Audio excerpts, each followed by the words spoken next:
1, 2, 3. What's What's up, lovely researchers? researchers? It's Kevin. Over turnover. We were at the same time. What's up, lovely researchers? It's Kevin.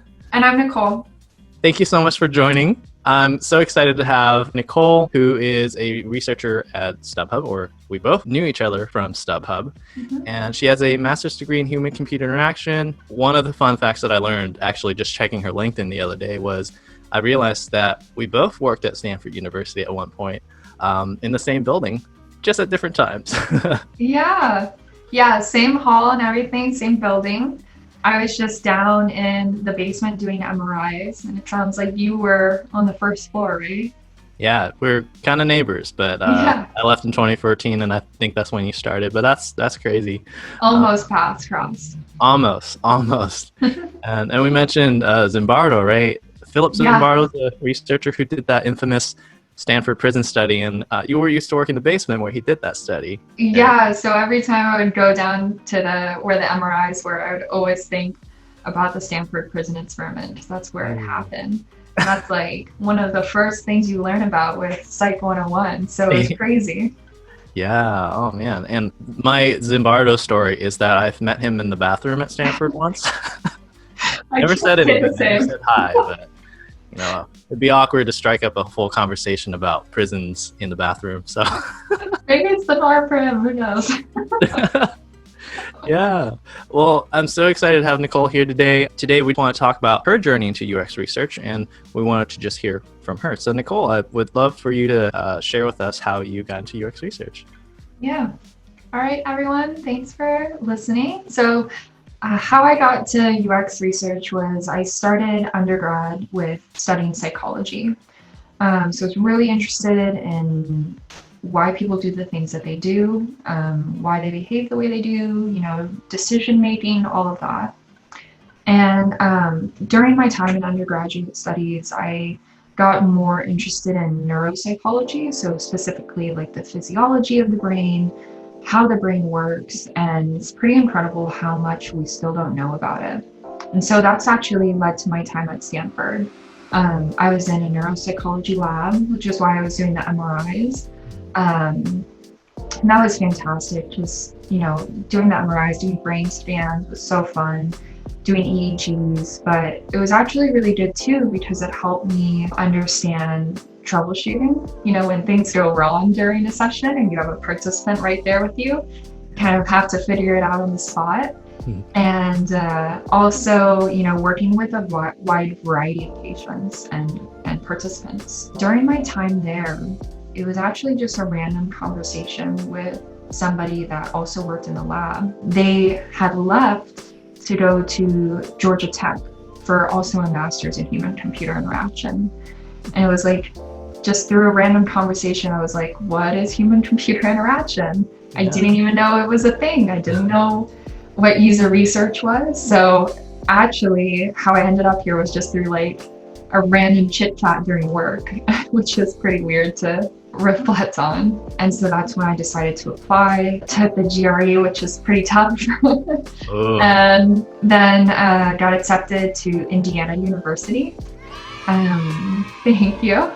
And packed up my bag and drove across the country, which was crazy. Wow. And spent 2 years over there. Yeah. You drove there from California. Yeah, it was a 7-day trip. Fun fact about that one of the stops was in Utah, in Park City. If anybody's been out there, they have the location of the Summer Olympics, and you can do a bobsled. So I've been in a bobsled. What? That sounds so fun. So we have an Olympian here too, guys. Well, that's really interesting. You know what the funny thing is? I also discovered UX when I was at Stanford. No kidding. Yeah, you're kidding me. I'm not kidding. Are we the same person?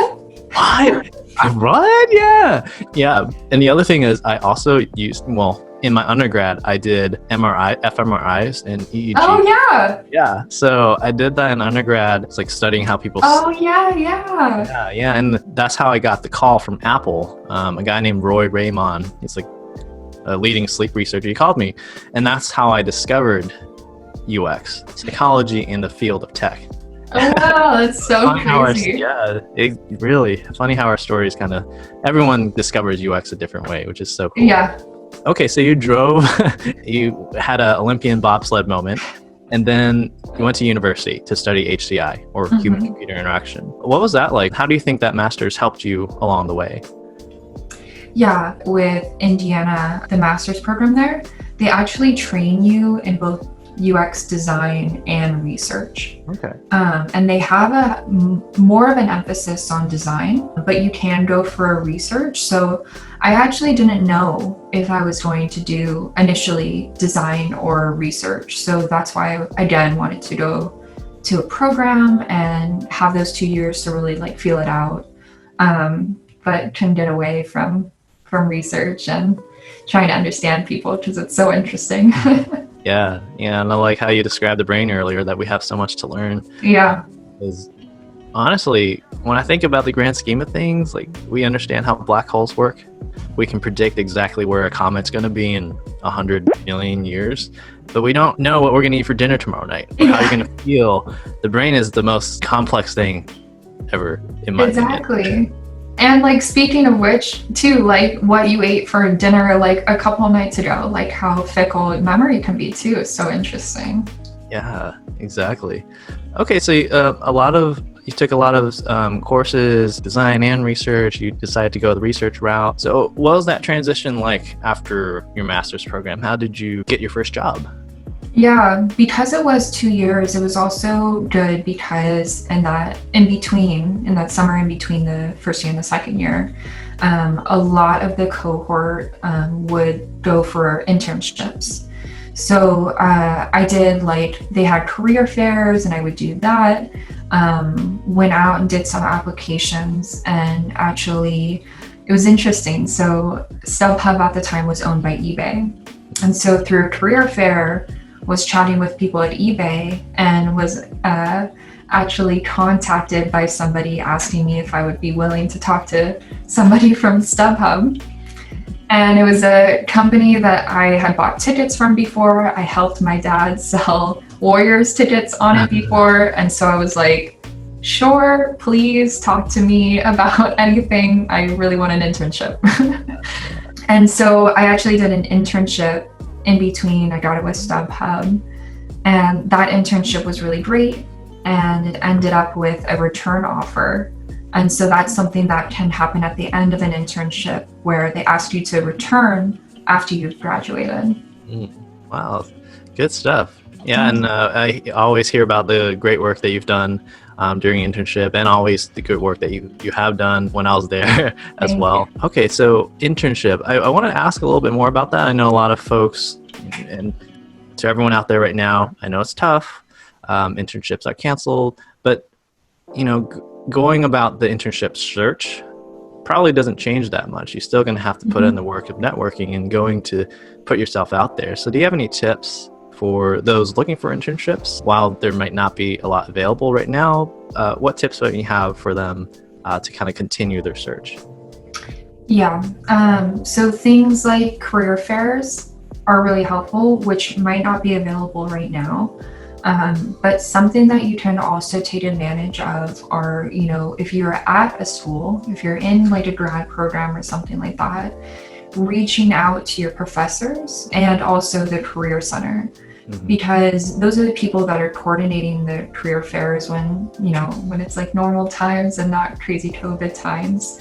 So maybe they can help you get directly connected with those companies.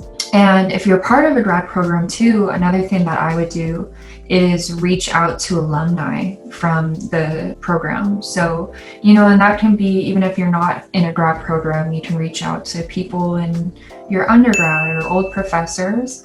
I'm really trying to take advantage of people, maybe there's opportunities out there that aren't in postings. Totally. Great tips. I totally agree with those. Reaching out to people and just asking for references and help. Cool. So let's talk about your first role, an actual full-time role at StubHub. What was your experience like now that you have worked as a UX researcher?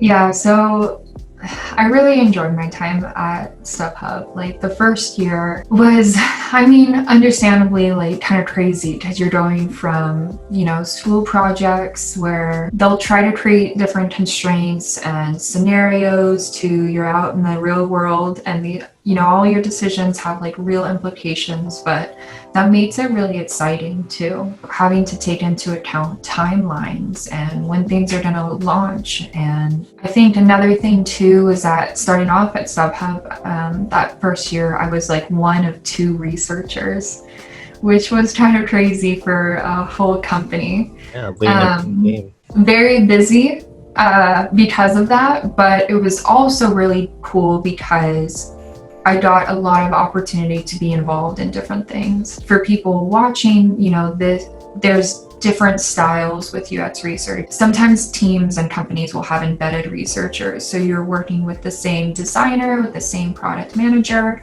and you're kind of focused on one part of the product at, all given times. Because we were such a lean research team, we couldn't be embedded. But that was great because I got to work on different platforms. So you can work on like mobile, you can work on, the browser side. So like MWeb, which is mobile web, or desktop. You can work on new ideas. So doing like foundational research, concept testing, down to the nitty gritty, like evaluation stuff with usability testing. So that was really cool being able to be involved in so much of it and really apply what I learned in school to so many different parts of StubHub and the product there. Yeah, I totally agree. I've worked in both kind of embedded roles, and I guess what would you call this, like a studio model where you kind of serve all stakeholders. Yeah. And yeah, like you said, the great thing about it is you can work on so many product areas and interact with many different stakeholders. It really exercises your soft skills too, because each stakeholder has a different style and you got to adapt to them. And just also when you're in such a small team, I'm sure you get a lot of requests at the same time. So prioritization, time management, that's another skill that's really important to have as a small team researcher.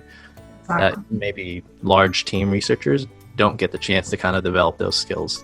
Yeah, I think you just nailed it on the head with like all the things that, might not be, I think when I was in school, you're so focused on the methods and, how to do the methods and how to carry out the research and the process.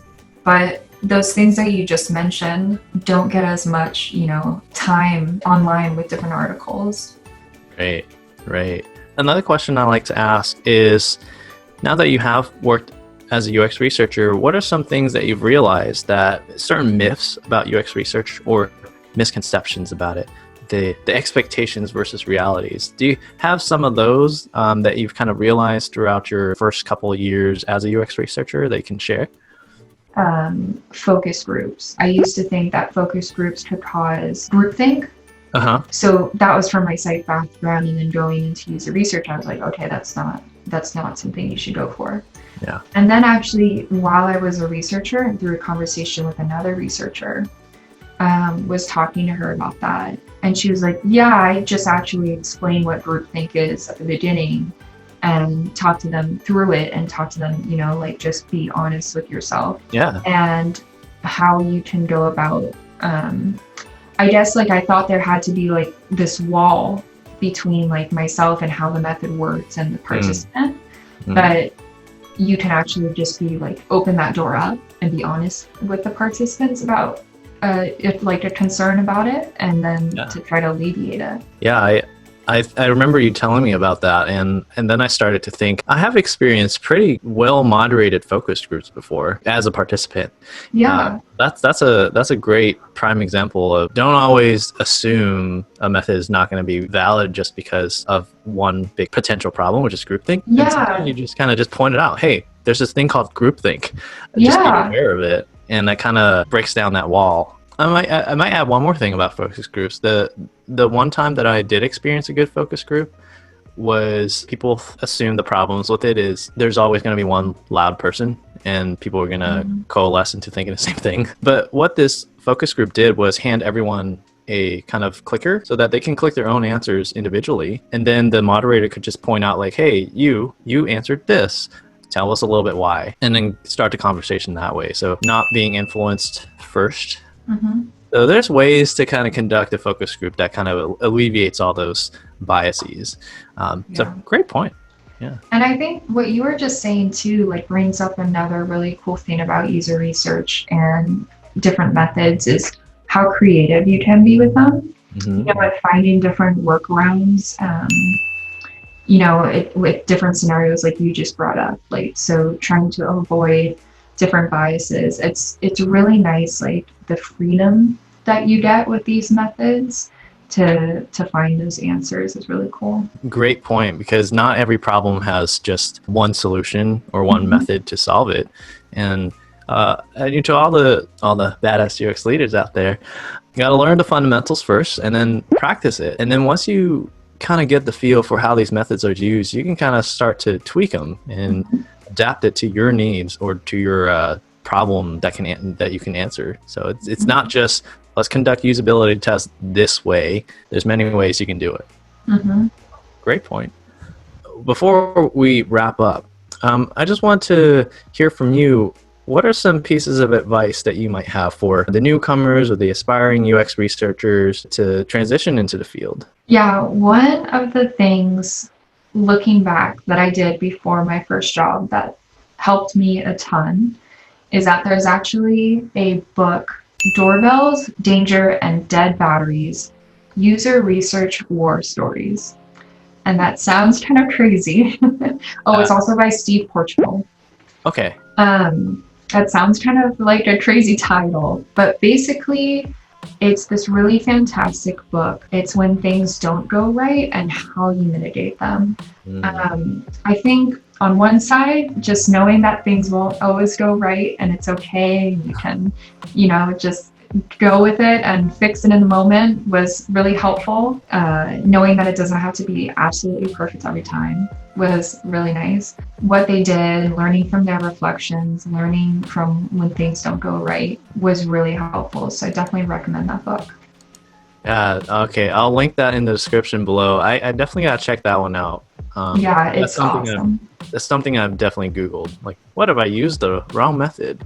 Yeah, it's really, and you know, it covers like random stuff too. So like if you go out in the field and you're doing a field study, you know, if you don't have batteries, like what do you do? Or if you forgot your notebook out and you're doing a session, or you're recording and your phone dies. So I think just, you know, knowing what people did and having real stories, having real examples, knowing that it will all be okay was helpful for me starting out.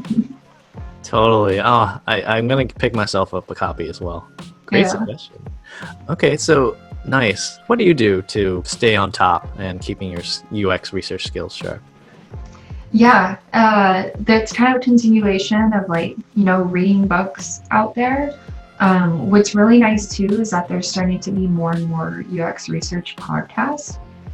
So one I really like is called Awkward Silences, because, you know, that can be a big part of user research is there's going to be awkward silences, and having the patience to let the user talk. Checking out YouTube channels like Kevin's. Hey. Also, Medium has a lot of good articles out there about different types of research, what to do, different types of processes. So that's just a little bit of the things that I do to keep up with what's going on with user research. Yeah. Those are great resources. Podcast, Awkward's my middle name. All right, Nicole, thank you so much for your time. I really enjoyed this conversation. Super fun. I'm glad you were able to share your experiences of how you got into the field and what your experiences are like as a UX researcher. So hope to stay in touch. Where can people find you if they want to reach you? In case you guys have any questions, if you want to chat about user research, feel free to hit me up on LinkedIn. You can find me there. I'd be more than happy to.